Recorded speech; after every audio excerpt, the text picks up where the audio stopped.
नमस्कार। आप सुन रहे हैं द बॉलीवुड रेडियो और मैं हूं आपके साथ अनूप आकाश वर्मा। दोस्तों, आज का किस्सा है बॉलीवुड की सबसे मशहूर और सबसे कामयाब फैमिली कपूर फैमिली से जुड़ा हुआ। राज कपूर साहब, जिन्हें शोमैन कहा जाता है, शोमैन राज कपूर का अपने सबसे छोटे बेटे के साथ रिश्ता हमेशा खराब रहा।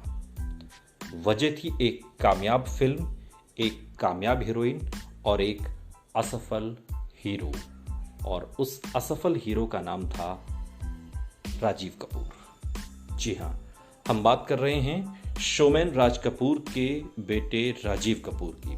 अब ये तो सभी जानते हैं कि राज कपूर की फिल्में सिर्फ हिंदुस्तान में ही नहीं बल्कि हिंदुस्तान के बाहर भी बहुत मशहूर थीं।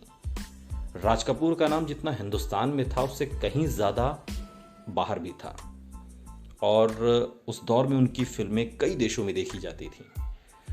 राज कपूर के परिवार में 5 बच्चे हुए, 3 लड़के और 2 लड़कियां। दोनों लड़कियों ने कभी फिल्मों की ओर रुख नहीं किया, फिल्मों में काम नहीं किया, और तीनों लड़कों ने एक्टिंग में अपना हाथ आजमाया।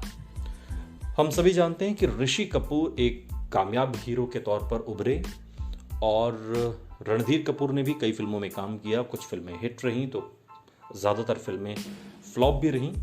लेकिन राजीव कपूर जब एक्टिंग में आए और फिल्म तो हिट हुई उनकी, लेकिन हीरो हिट नहीं हुआ और हीरोइन हिट हो गई। और यही एक बड़ी वजह है जिसकी वजह से ताउम्र उनके रिश्ते खराब रहे। दरअसल राजीव कपूर, जिनका जन्म 25 अगस्त 1962 को मुंबई में हुआ था, राजीव ने अपने एक्टिंग करियर की शुरुआत एक जान है हम फिल्म से की थी।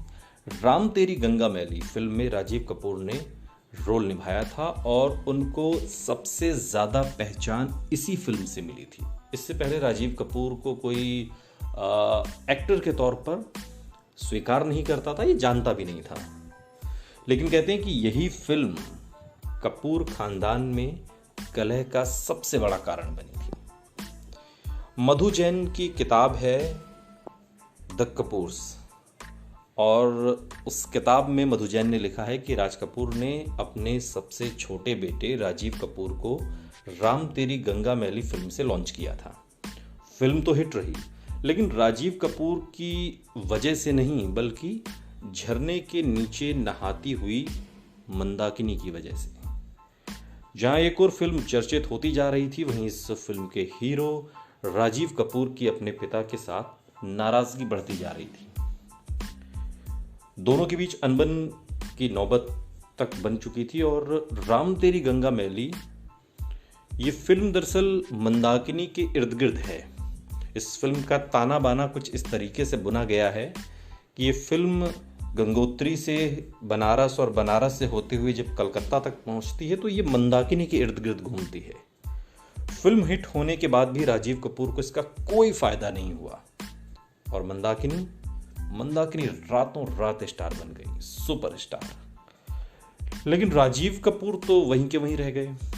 राजीव कपूर का मानना था कि इसके लिए सिर्फ और सिर्फ राज कपूर यानी कि उनके पिता शोमैन राज कपूर जिम्मेदार हैं। दरअसल राजीव कपूर ये चाहते थे कि उनकी ख्वाहिश थी कि राज कपूर साहब राम तेरी गंगा मैली के बाद उनके लिए एक और फिल्म बनाएं। वो उन्हें उस फिल्म में एक नायक की तरह, हीरो की तरह प्रोजेक्ट करें, ताकि स्टार होने का जो फायदा राम तेरी गंगा मैली के हिट होने के बाद मंदाकिनी को मिला था वो उन्हें भी मिल सके। अब राजीव कपूर के चाहने के बावजूद राज कपूर ने ऐसा नहीं किया। राजीव को राज कपूर ने एक असिस्टेंट के तौर पर ही रखा। वो उनसे यूनिट का सारा काम कराते, जो एक स्पॉट बॉय और एक असिस्टेंट करता था। राम तेरी गंगा मैली के बाद राजीव कपूर ने फिल्म की लवर बॉय, अंगारे, जल जला, शुक्रिया, हम तो चले परदेस, लेकिन ये फिल्में चली नहीं। और एक और ख़ास बात, ये फिल्में आर के बैनर के तले नहीं बनी थी। सुनते रहिए बॉलीवुड रेडियो।